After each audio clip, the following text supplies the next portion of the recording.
or you can also go on Twitter and talk to us by Primetime2832 or Uptown Bobby. But yes, I guess for Philadelphia also, I'm just getting back to the upside of those things here too. Good season for them, but fell short. Oh, hell of a season. Philadelphia has no reason to hang their head. This is a team that had a horrible season last year. They got a new coach from a system that people, thought was a gimmick in college. I thought it'd be kind of gimmicky in the NFL. I wonder how would it translate. Mm-hmm. And there was a quarterback controversy at the beginning of the year. Who is he going to start? Is he going to start Vic? Is he going to start Foles? Is he going to start his the guy that he had, at Oregon, Dennis Dixon? Mm-hmm. There were so many question marks. With the offensive line jail, will they be healthy this year? What's going to happen? They started off hot, against the Washington Redskins.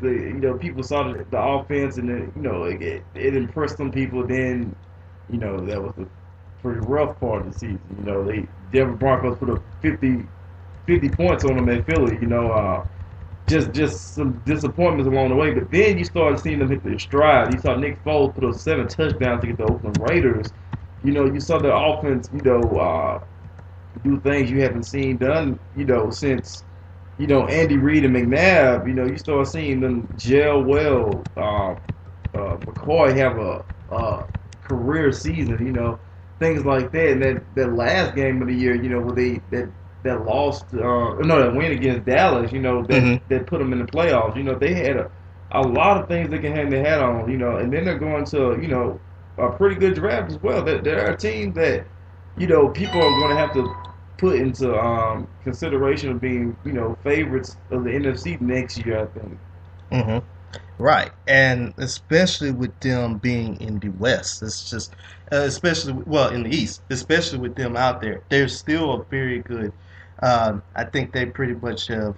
We didn't have them up there. We didn't think that they were going to be good. We thought they were going to be last place, and it looked like that was going to hold true. But they started to win games. Nick Foles was pretty much a lot better than what we really thought he was. And, Chip Kelly actually had they bought into a system. It worked. And there you go. You see them winning the division title here. So I think, just as you said, they're going to be pretty good. They're going to be all right. They're going to be straight. They're going to be decent. But we're going to see how well that they can be here as well. Also, we got somebody that just sent us a text, by the way, before we get into the last game. I'll try to let it pull up for a minute there as well. Let's see here. But yes, basically we just, let's see. Once I can get this text going out there here for a minute, I guess we could just go ahead and start off while we were trying to get this about. With the last game that we just saw, that was basically. Oh yeah, here's another one. Our good friend Robert Dieters sent us a text. He said the Niners got a big win today, and my question is, how close will the 49ers Panthers game be? How close? Well, it's going to be very close. It's going to be reminiscent of that last game played, except I have the 49ers winning this one. I think it's going to be low scoring affair. I think maybe a 17-14 type of game, 10-13 type of game, something like that. But I think the 49ers are the favorite in my eyes because, we saw what they did at Green Bay. And I don't know, correct me if I'm wrong, but I don't think Michael Crabtree was in that regular season game they played against Carolina. Right. So that's a huge factor. Right. And yes, that really does. Because we can remember that game was low scoring, 10-9. At least with you having Crabtree in there, it gives you another reliable set of hands that you have out there, and it gives them another chance for them to try to go out there and win. Go out there and get some more points out there. I think the 49ers can do it. I really think so. The Panthers, this is going to be their first playoff game. I know this is going to be Cam Newton's first playoff game, and I don't think they're not going to perform badly, but The 49ers have been there before. They made a Super Bowl run last season. So at least the advantage for them as far as who has the more experience in that regard is going to be San Francisco. Do I think Carolina's going to make it close? I feel like Carolina will make it close, but in the end, San Francisco wins that game. I agree as well. While we're at it, by the way, talking about San Francisco, the game that we just saw between the Niners and the Packers, another good one here, which was again won by another game-winning field goal. Colin Kaepernick is now 3-0 against the Packers, and I had a feeling that the 49ers were going to win this game just because they were built for this cold weather. Yeah, a lot of people did. I was one of them that had San Fran winning too because, I mean, we saw what they did last year. I just think Green Bay's defense was a little too thin to try to hold back San Francisco right now with them being on this hot streak. No Clay Matthews. I mean, they already are, they already aren't known for being that great defense-wise. But at the same time, Green Bay hung in there. You had Eddie Lacy, who's proven to be one of the best Alabama running backs in this playoffs right so far.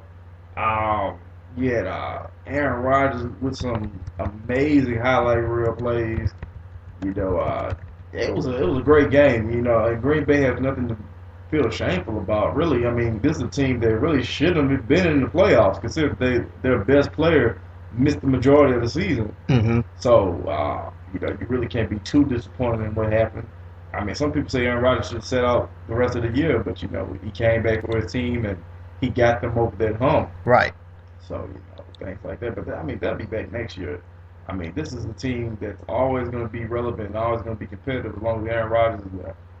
Exactly. And just think about it. If Aaron Rodgers would have been at least healthy, they wouldn't have went 2-5-1 down, in the games that they didn't have him out there. And also, they probably would have been in a little bit of a better situation, maybe at the 3 seed, maybe even competing for that 2 seed, except for them with them with Carolina.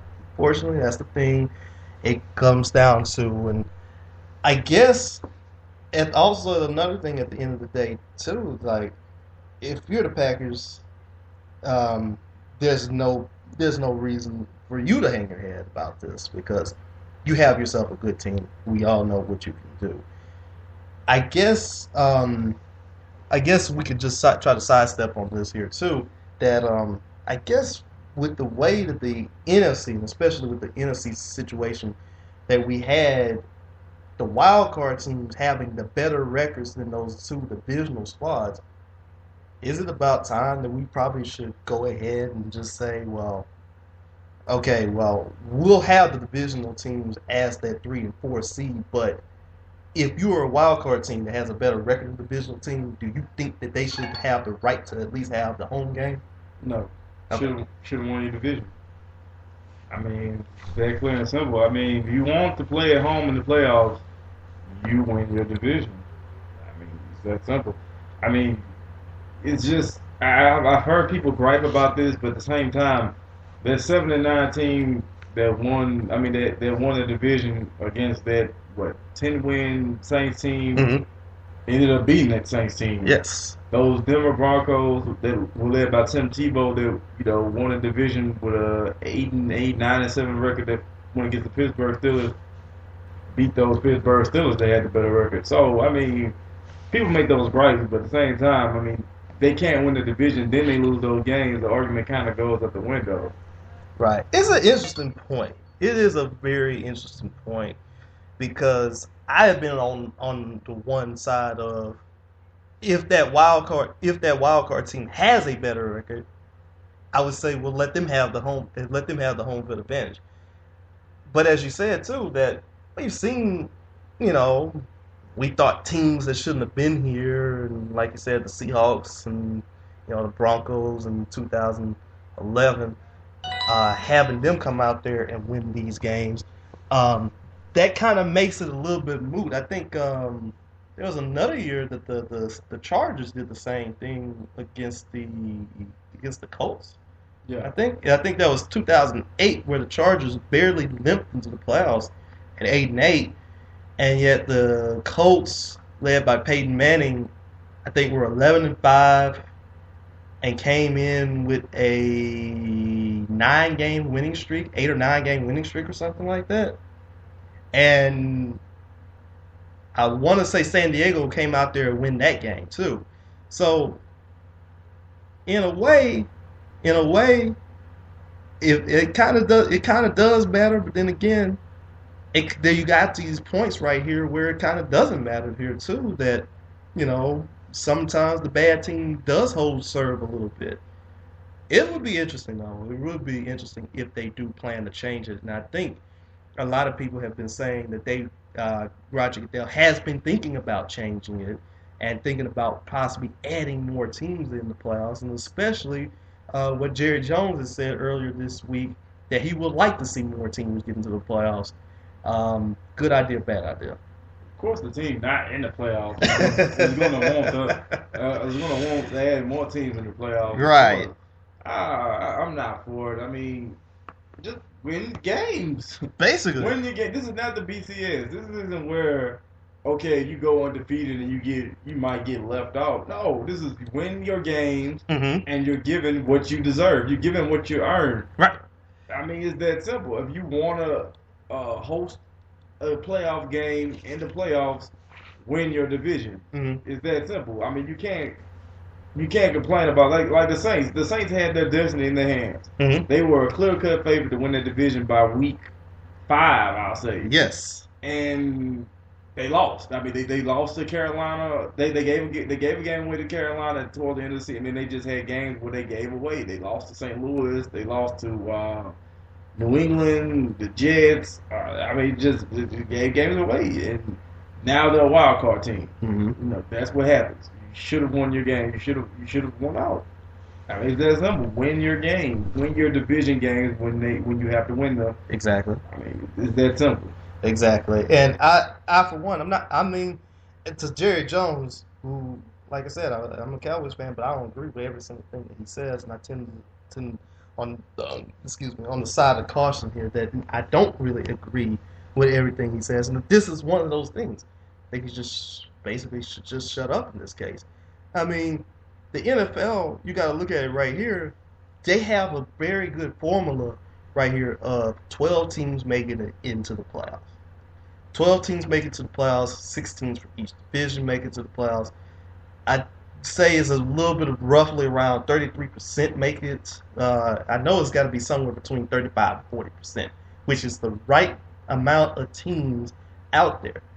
And if you start adding more teams, and let's just say make it 16 teams, half the teams get in, half the teams don't get in a way you're kind of diminishing a little bit of the regular season as well, because we know the top 2 teams get byes. Right. And home field advantage. Okay, let's expand. If we expand it to 8 teams out there, we're pretty much eliminating those two bye weeks for the top 2 teams. Right. They have to play in those opening weeks. Right. Which means, again, what happens if 7 or 8, what happens if 7 or 8 beats 1 or 2, and they're out of the playoffs? I mean that pretty much does everything. And I know a lot of people would like to see maybe some excitement here, but at least the top 2 squads, they should have some type of incentive right there for having a good season. Right. Hey, you finished 15-1. Guess what? You get a bye week out here. Something like that. Because I know it's a grueling thing once again for football, because basically you're playing 16 games in 17 weeks. And if you had a pretty good season, you deserve a week off. And If not, well, guess what? Well, you should have, like you said, you should have won more games. Exactly. So, I really hope Roger Goodell does not go into this, and I really also hope that he does not go into an 18-game schedule either. I mean, just look at how many injuries you have during a 16-game season that change the landscape of the entire league. I mean, you have severe, devastating injuries that happen week 1. So to add 2 more games, you're going to see, I'm not going to say things tank necessarily, but you're going to see a lot of players start getting seated say for instance, if you